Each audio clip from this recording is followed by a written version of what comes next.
JP, welcome. Prof. Hutchinson, welcome. This is another episode of Homefront. My name is Rome, and we got the Prof on set with us, our professor in psychiatry. So, Prof, as we spoke of psychiatry, I know that a lot of people, when they talk about mental health issues, people would think it's like schizophrenia. You would think of different mental health issues. Manic depression, I think. Manic depression. Yeah. But when you speak of mental health, what do you mean? So mental health really refers to the capacity of your mind to help you function. And the health, in the same way that your physical health refers to how your body is able to function. And that functioning is basically about being able to process what happens in your mind in a way that allows you to live a life that is aligned to what you feel. So break it down for me now, Prof, a little bit. You see, you're talking professor level here, right? So you're saying that it means that for the ordinary person, it means your brain health or your cognitive health? Which one? Well, they're all tied up. So your brain is about feelings, it's about thought, and it's about planning action. Sure. So it's the ability to align those three things. So the actions, which is the output, if you will, should be aligned with your feelings and your thoughts. Right. Because if alignment doesn't occur, then there's conflict. Right. And conflict breeds distress. So mental health is not so much about you have a psychiatric disorder, or looking at that psychiatric aspect. It's just your normal baseline, keeping you sane and balanced, and that kind of thing. Correct. All through life. To be able to function. And function is really, if you break it down, it's about two things: about survival on one hand, so looking up and down before you cross the road, so that's survival. Yeah. And adaptation, when you cross the road and a man speed up unexpectedly, being able to stop or run or jump or you know. So for the layman out there, like myself, right? It's this conversation with the doctor and the professor. I can bring it to you all. Not only people who you see need to go into St. Anne's need to study mental health. Because as in Trinidad and Tobago, they would say, only mad people will study mental health. No, all of us, we need to take care of our mental health, especially in the times like now where we're faced with a pandemic. So speaking on that, in terms of the pandemic, last season we would have spoken a bit on mental health. Have you seen mental health being an issue that has evolved throughout the pandemic? Now we're in the second year of it. In terms of what you would have seen in terms of mental health issues from the beginning to where we are now, has it changed? Yeah, it is. It comes naturally to us. Unstoppable energy. We use it to manifest a future.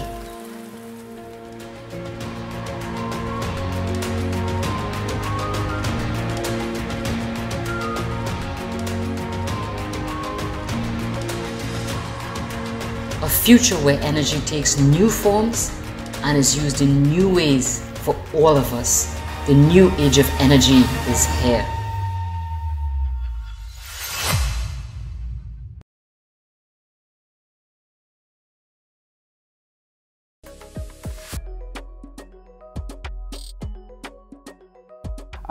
In terms of what you would have seen in terms of mental health issues from the beginning to where we are now, has it changed? Yeah, it is changing. I think initially there was a lot of anxiety, a lot of concern about, what was to come.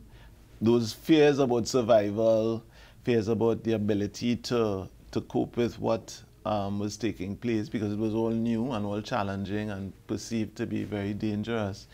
Now, there's I think people are feeling worn out, they're feeling tired, but that tiredness now is leading to frustration. So there's in our technical language, low frustration tolerance. So people, you find, responding to things more aggressively, more impatiently. They're tripping all the time. And they're snapping. Yeah. And even in things like relationships and workplace issues, you find the threshold for people to be distressed is much lower.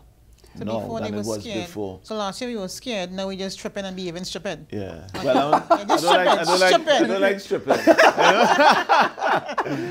We snapping a little more. We Yeah. snapping a little more. And that leads me to the point where a lot of people were saying to JP is that that's why they felt as though with a lot of the restrictions that were put in place, not only in Trinidad and Tobago, but worldwide, it was taking a toll on people's mental health, and they needed a release. So some sort of, in terms of interaction socially, or just getting a release to relax yourself a bit.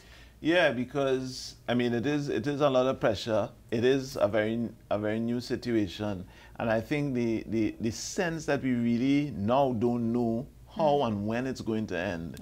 You know, so there's all these surges. There's this fear of this new surge now here, and that in itself creates unease in one's mind, and therefore your mental health is again the threshold for distress becomes lower. Right. JP, in terms of men and women. Well, that's what I was going to ask Prof. Yeah. So how about gender, Prof? You know, man here, woman here. How do you find? I want to know, JP, you think you're feeling more stressed as a woman? I don't know. Well, that's what I want to ask Prof. I mean, okay, seriously though, Rome, I think the females, I'll vote, the females are handling the stress better than the males are. Men? I think in terms of mental health, I mean, I could be wrong, Prof, but tell me a correct Prof. I want to know. I said woman. We know. When we stress, we hit the bar on a Friday evening. But we had no bar. We now getting a case where the bars are reopened. So have you seen a gender bias in terms of a difference? Not a bias, but I think JP is right. I think the women and I think it's partly because I mean women are, in a sense, they're more accustomed to dealing with That's not a good reason. That's a reason, Rome. I don't like that reason. I find the men will be under more stress. You know, but I think, like you say, I think the problem for men has been that the absence of the outlets, the inability to access the outlets, and I think as well although the society has been changing, the kind of responsibility, the job uncertainty, the sense that the changes that are taking place in the world are kind of undermining a lot of the assumptions that you might have had before, and I think that is more unsettling for men. That's a good point then, because the gender roles are changing, isn't it? Because the man might lose his job and suddenly he has to be taking care of the kids at home, while the woman who has a job has to be working. So that's a good point. I didn't think of. And what about ethnic differences? Have you seen in terms of Africans, East Indians, Caucasians? Have you seen any sort of ethnic indifference? No, I mean that's always difficult because I think some groups tend to be a lot more private in terms of their expressions of distress. So it's hard to gauge whether, unless you're in the group.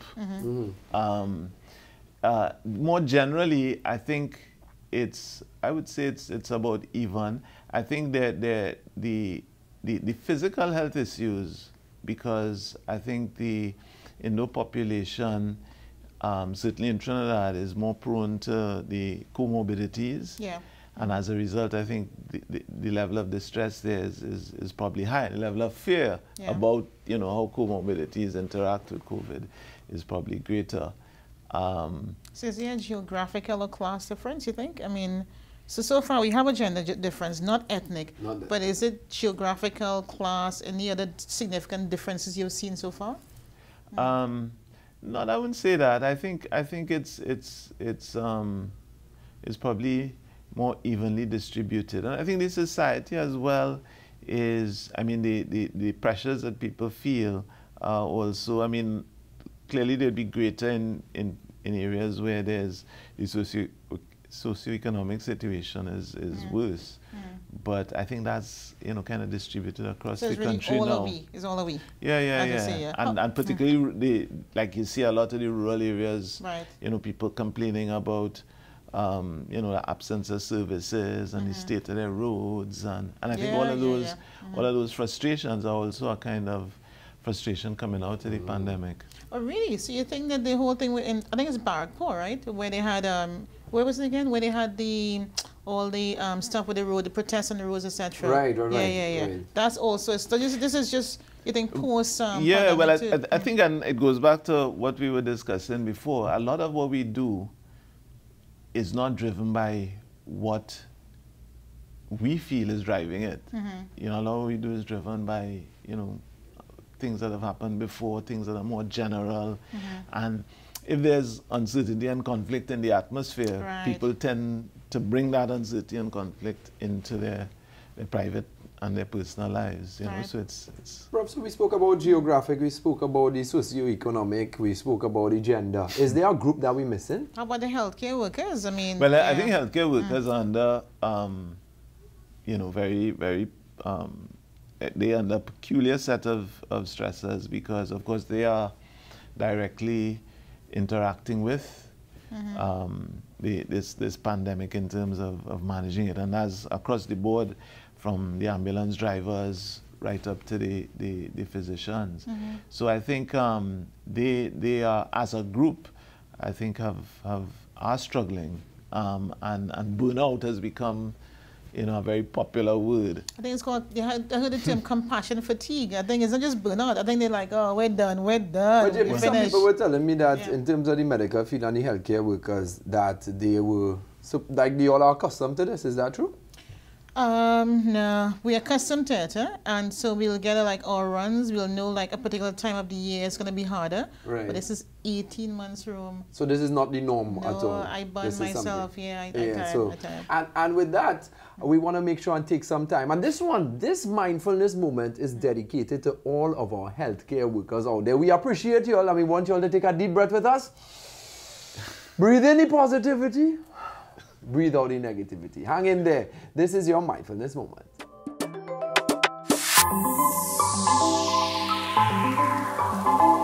Hi, and welcome to another mindful moment. Today I want to talk to you about practicing self-compassion. We've talked about our thoughts and how they don't represent who we are, and our thoughts can sometimes be unkind.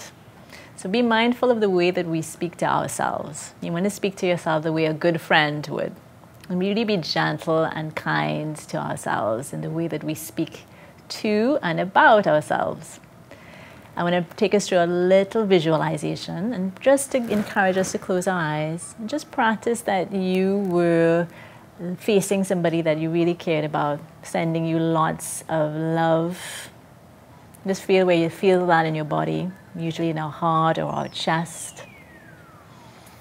Good job. You're going to radiate that out to your community, to the whole of Trinidad and Tobago, to the Caribbean. You're sending that loving energy all the way out to the world. And now imagine that it's being reflected back right at you. It may be helpful to put a hand over your chest as you breathe that loving energy in. And another technique that we often do is to imagine you're giving yourself a hug.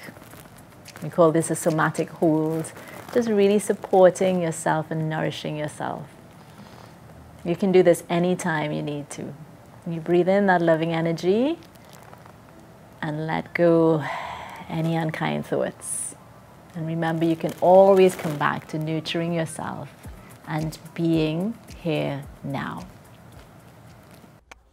It's Rome, and we are here. We're chilling with the boys. We're liming with the kids. We're doing this all for the PED CARES Foundation. So we need you at home watching us to go donate, donate, donate. Head over to the pedcares.org and send that donation, whether it's via credit card, direct transfer, because we want to make sure that the kids of our pediatric emergency department get the best possible care that they can get, because we need to take care of the next generation. The future lies with the kids. You all ready? On three, we go and say yeah. 1, 2, 3. Yay! Yay! The PED CARES Foundation.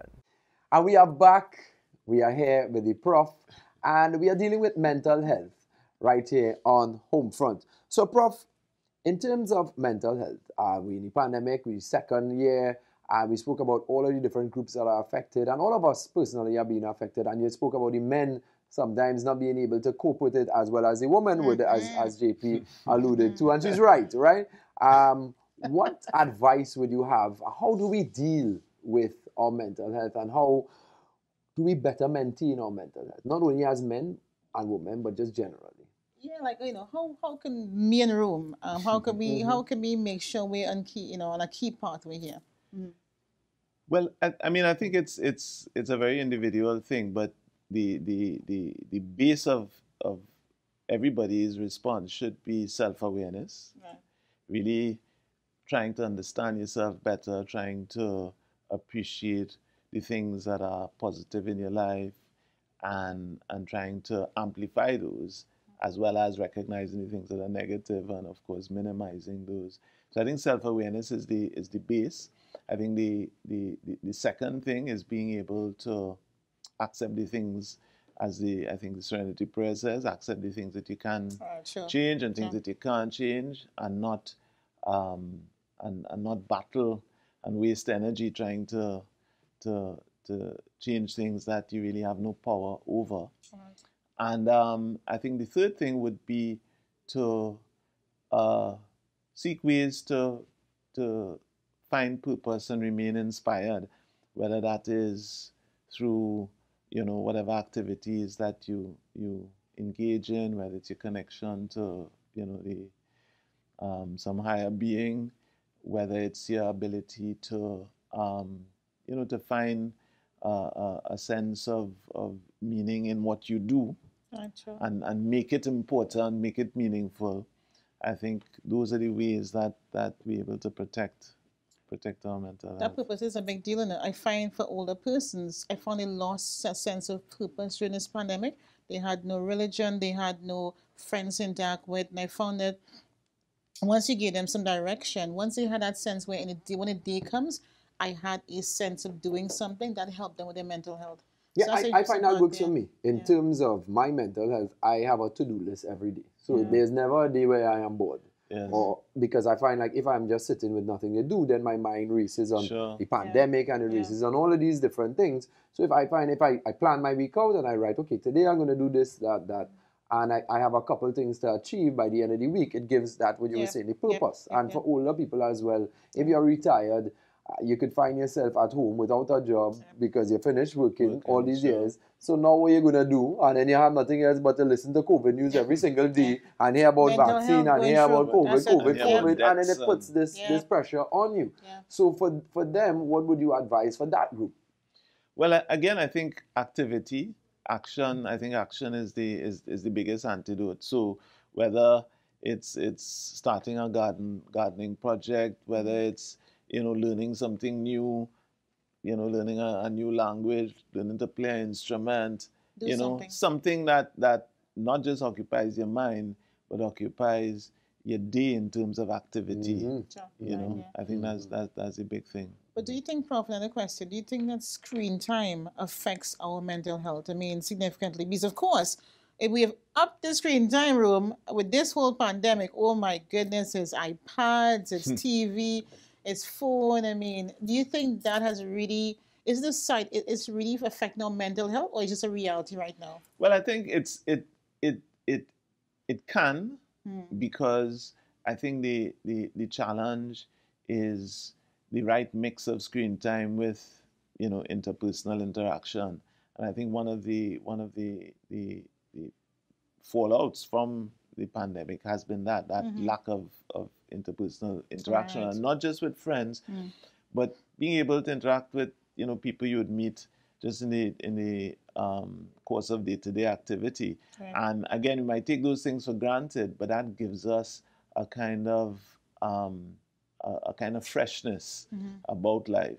The absence of that means that you're kind of restricted and limited to just the things that there's the people that and you're very constrained mentally, and I think that's never good for your mental health.